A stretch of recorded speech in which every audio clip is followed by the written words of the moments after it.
Where they move over the next 2 or 3 hours during our show. Let's go to the phones. Gardener Minshew will be the Eagles quarterback on Saturday, and hopefully Jalen isn't banged up too much. And I don't think any of us think he's banged up too much, but he's banged up enough that they rule him out 2 days before the game. To Colin in Washington Township. Hi, Colin. All right. Well, y'all heard it, I believe, right? Jalen Hurts will not be starting against the Dallas Cowboys on Saturday. And this is, I guess, what I'm going to talk about, man. I'm still messed up with the team. I still not understand that game plan. You playing against a team that you didn't have to play like that against.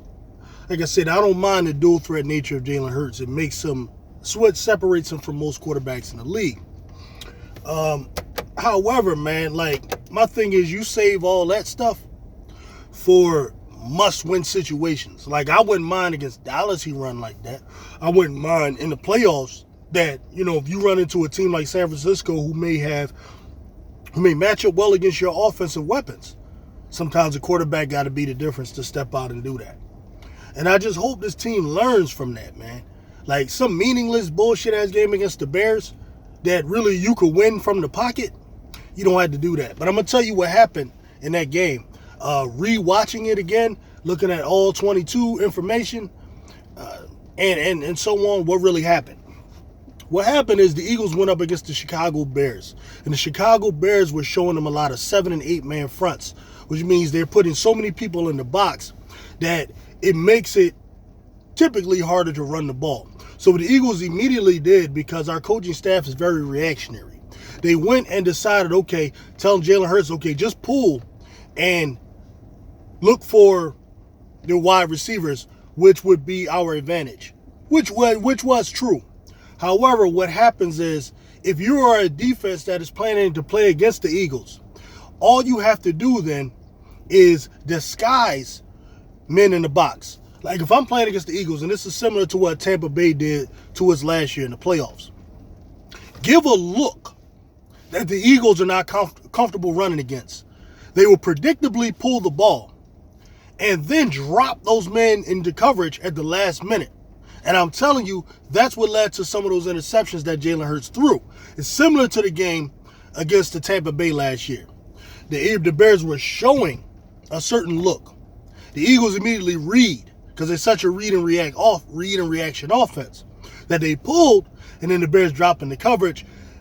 Guys are in places that he thought they might be, that they weren't where they were supposed to be because the defense was prepared.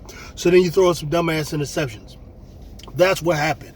And that's the one thing about our offense from a coaching standpoint that I don't like. I believe they're too read and reactionary, especially in situations where you don't need to be read and reactionary.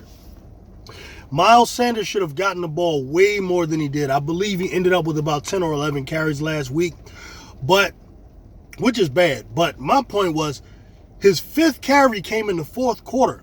That is horrible. That is horrible. And the reason they did that was because they weren't comfortable running against certain looks, which I'm against.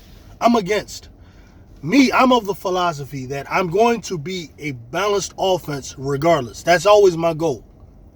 Right? So a defense has to prove to me they can stop my running game. I get it. 8 men in the box, which leaves, the running back in a situation where he's probably going to have to break a few tackles or whatever. But honestly, because those teams are trying to fool you and jump back into coverage, you can likely run anyway and grab 3 yards, grab 4 yards on first down. I'm telling you that's the problem with our offensive coaching staff. Our offensive coaching staff is very impatient with the running game or with any plays that aren't what they call explosive. Okay? Our offense is about explosive plays all the time. So if we can run and get explosive plays, they're fine with it. But if you got to run for 3 yards in a cloud of dust, they believe, oh my God, they lose their patience. And that's what bit us in the ass in that game against the Chicago Bears.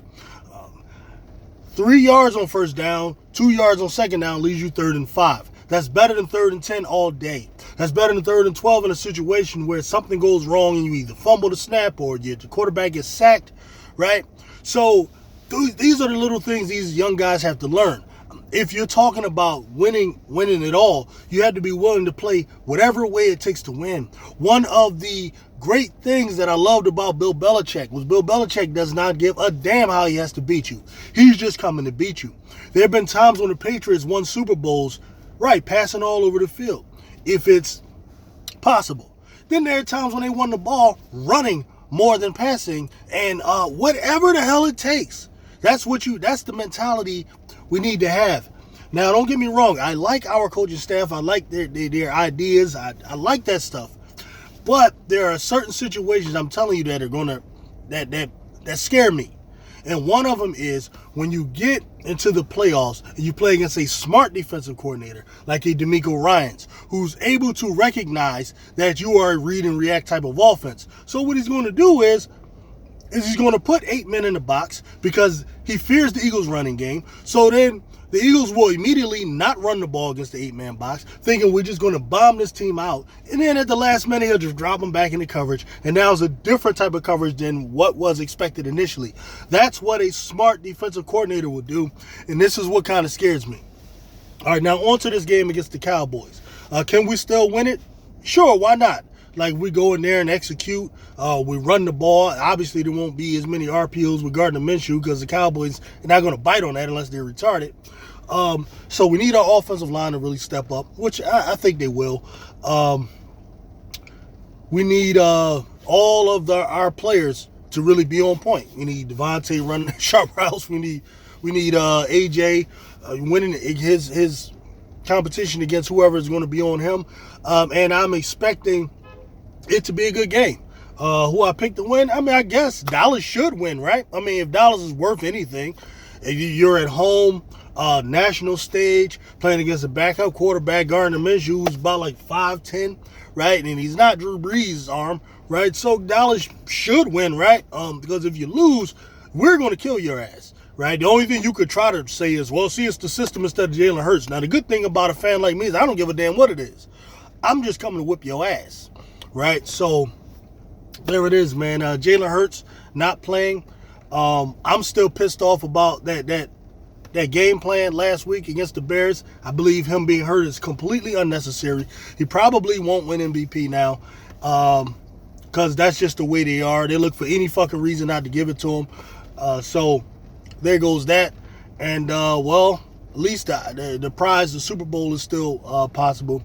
If we somehow figure out a way to win, then we can rest Hurts, rest of the year, or we can bring him in for maybe half of a game just so he doesn't get too rusty before the playoffs start.